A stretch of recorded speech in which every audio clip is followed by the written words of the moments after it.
Welcome back to Just Chattin', and this is the series of videos we do on Thursday and Sunday evenings just for our own entertainment. So let me start off by wishing a happy Thanksgiving to all our American friends, and for our friends overseas, well, and a convivial Tuesday in April to you too, Paul. happy Thursday. I know this is, we export a lot of our culture. I know we do. And I'm pretty sure that all of you have an awfully good idea of what Thanksgiving is. It's just a day when we overeat and sit around the house and, watch a football game.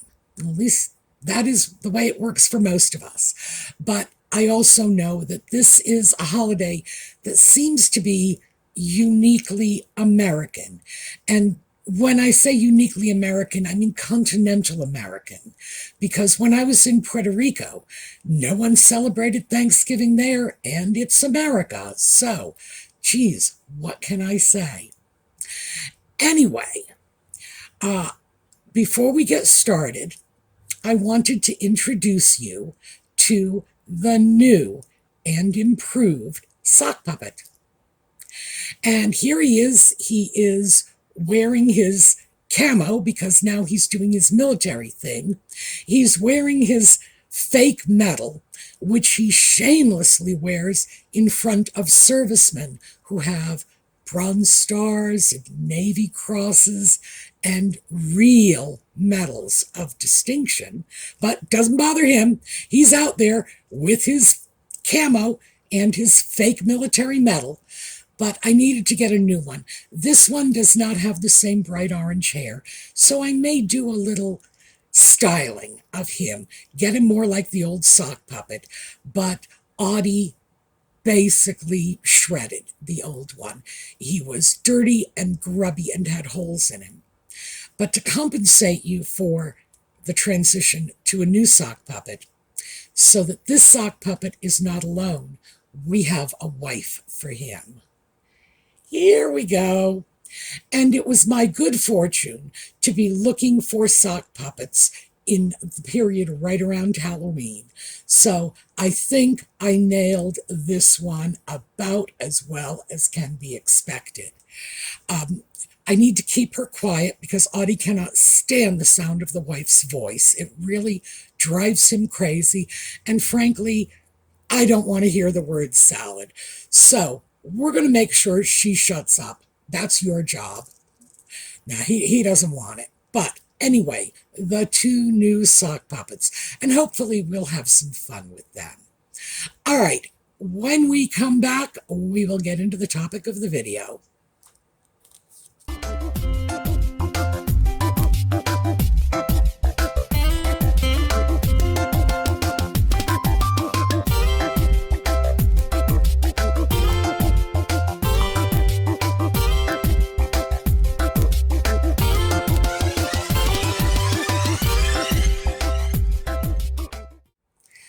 So I thought what we would talk about today is Nutmeg's apparent determination to absolutely oversaturate the market with all things nutmeg. There was an unfortunate incident at the recent Variety event that she went to, and let me say, a year ago, she was going to be awarded the Variety's Woman of Power Award. I don't even know. They just make up these awards, have these parties, and people show up. But overall, they are absolutely meaningless because Variety is an entertainment publication. So I guess it goes to the person they find most entertaining. And that term can cover a variety of sins. So Nutmeg showed up this year instead. She didn't show up last year. She wasn't invited. She showed up as the +1, and for those of you in my generation, that means the date of an executive from her publicity firm. she shows up, with this guy.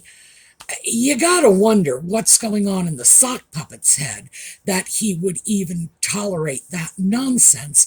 I know very few men who would not consider it an affront to their manhood that their wife has gone to an event as the companion of another man, regardless of what the relationship between the wife and the other man is. Most men are just going to say, sorry, no, that's just not okay. You are my wife. You don't go out on a date, regardless of the nature of that date, with another man. Maybe you'll do it if it's your dad or your brother, but I don't know. That's just trashy behavior. And the sock puppet, well, I don't know what to say about the sock puppet, but you would think, if nothing else, this is the sort of behavior that would get a rise out of him, but apparently it doesn't. So she shows up, not even as an invited guest, but as the +1 of another invited guest, and then hits the boardwalk for the photo shoots. Now, they've referred to this as a red carpet, and it wasn't. It's just they have a large backdrop from the sponsors of all of, these are all the people who have sponsored the event for the magazine, and they get their advertising up on the backdrop. And when I show the pictures, you will see it, because I am going to show some pictures.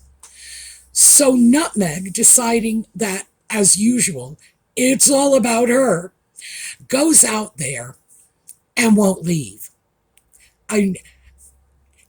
Quintessential Nutmeg. She's in front of the camera. She needs to move along so that the real honorees can show up on that same spot in front of those photographers and get their pictures taken, and she just won't go. An assistant comes up and repeatedly attempts to scoot her off. There's plenty of video of this. Let me just show you a couple of pictures. And do note the advertising in the background. That's how cheap and tacky this thing is. So take a look. And you can see the assistant's hand trying to move her off. And then the assistant is in the shot. And as I say, there are many, many, many photos of this. There is video of it. And she still wouldn't go. Unfreaking believable. But the quintessential Nutmeg, this is the definition of histrionic personality disorder. At this point, it's like we are so far beyond mere narcissism at this point, she cannot help herself. If there is limelight, she's going for it like a moth to the flames. She was later interviewed by someone who was apparently not one of the chief reporters. This is not a reporter whose name might be known. Some junior reporter.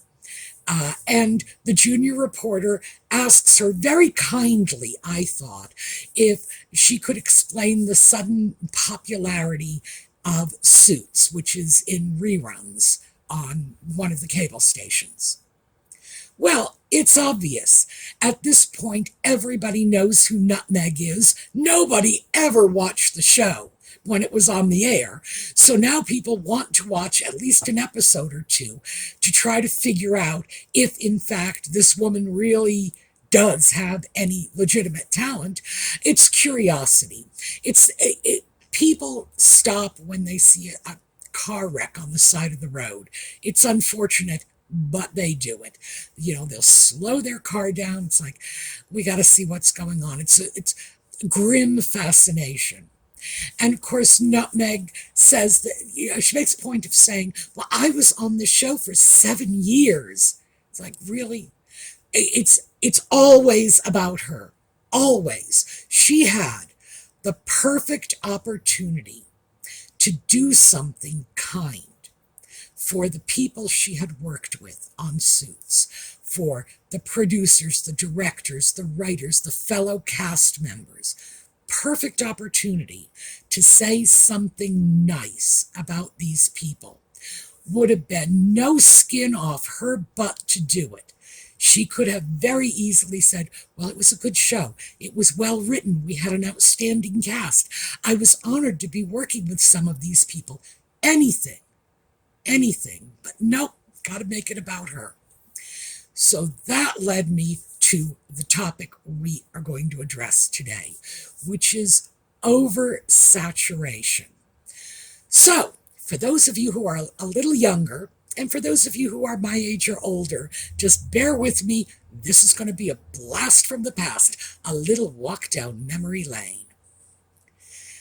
Back in Hollywood's heyday, 50s, 60s, well, actually going back further than that, when we go back into the 30s, 40s even, but 50s and 60s, when media was largely focused on Hollywood, when it wasn't just the film industry and the Hollywood-oriented tabloids, Tatler or whatever. 50s and 60s, the mainstream media started to focus a bit on Hollywood. It wasn't the way the news is today. We did not have events in the lives of actors or actresses making the evening news unless somebody died. It had to be something serious. But, Elizabeth Taylor gets married for the 6th time? No, that didn't make the news. It did not. That was something that was covered on the Rona Barrett show because news was different. News was world events. It wasn't tabloid entertainment. In those days, when a young actor or actress was attempting to emerge on the Hollywood scene, to get noticed, to get cast, to network, although we didn't use that word in those days, they would go to all kinds of events, anywhere they were likely to be photographed, to be seen, not necessarily expecting to be seen with, Rock Hudson or Lana Turner or whoever, but just to be seen, to get a snapshot out somewhere, page 9 of the Hollywood Tatler, anything like that. They would do this because they needed the name recognition. More recently, we know that Nutmeg, prior to her adventures with Sock Puppet, did the same thing. She would make pap calls and do pap walks and try to get these people to photograph her, anything to get her name, her face out there. Well, what happened in the old days was the aspiring actress, and we're going to stick with females because that's what we're talking about with Nutmeg. I know people have questions about that, but I do believe that this is, in fact, a female. So the aspiring actress would go to virtually any event. If there was going to be a casting scout there, a talent agent, anybody like that, show up and attempt to get seen, to get photographed, with any luck at all, to get somebody like Hedda Hopper or Luella Parsons to mention her name. Oh my goodness, that was the Holy Grail. If you got one of the main gossip columnists to mention you, oh, you were golden. And they were very indiscriminate in where they would go, what they would do, how their name would get out there, up to a point. The minute they started getting work and started getting cast, they would sit with their publicists and pick and choose the events. They would do this for 2 reasons. Number 1, they did not want to oversaturate the public with them, because the long history of Hollywood shows that absolutely backfires. Let me just throw out a couple of names. Pia Zadora, remember her? Gene Seberg, remember her? These were people who were attempting to create careers for themselves. And what happened was they were all hype and nothing to back it up. They were in Pia Zadora's case, she was backed by a very wealthy, very old, very much older husband. Gene Seberg, I don't know who was behind that fiasco, but this is what would happen. It would backfire. The public would reject it because the public wanted to see their favorite movie stars, talented actors, actresses. Well, some of them were less than talented, but all of them were very good looking and very well known. And that was what they wanted. And when somebody would throw out Pia Zadora and say, this is the next superstar, the first reaction was to scratch their heads. And the second reaction was, get out of here. I've never heard of her before. She's nobody. She's nothing. And any prospects she might have had of a legitimate career get flushed down the drain because of that oversaturation and that overexposure. So that was reason number one. Reason number two is they didn't want to tarnish their brand. Now, we didn't call it that in those days, but it was a question of people would say, for example, Grace Kelly would say, I don't want to play the part of a homewrecker because I have a different public image, and she had that whole, the country girl public image. She didn't want to play a homewrecker. Male actors would say that's fine, but I don't want to play the villain. I want to be the guy in the white hat, not the guy in the black hat. I need to think of my fan base. So they didn't want to tarnish their brand in any way. And within Hollywood itself, and by the way, this is true even to fairly modern times, the publicity seekers, the people who run around chasing every photo op available to them, get nothing but scorn. There was a saying, and this was one that came out of the 50s, such and so, and it was said about somebody in particular, I'm going to leave that off the table, such and so would show up at the opening of a door, indicating that this particular actor would go anywhere there was a camera. And that is what is currently happening to Nutmeg. She is so oversaturated. She is so obviously camera chasing. She is going, allegedly, no pictures to prove it, to a Taylor Swift concert, going to a Beyonce concert, going to a Katy Perry concert, going to all these concerts where she thinks that the average person on the street is going to snap a picture of her with their cell phone, post it on Instagram or whatever, and get her name out there. And then she shows up at the award, and then she shows up at a hockey game in Canada, which is in very poor taste, considering that the celebrity she was allegedly chasing just before she was chasing the sock puppet was, in fact, a professional hockey player. But hey, let's not talk about that. And now she is making a return visit to a center, I believe it's a center for at-risk teenage girls in Vancouver, that she had visited 4 years ago, okay? 4 years ago, and she's making a return visit because this charity is close to her heart. Yeah, so close to her heart that she shows up for 20 minutes every 4 years. It's not as if people are not catching on.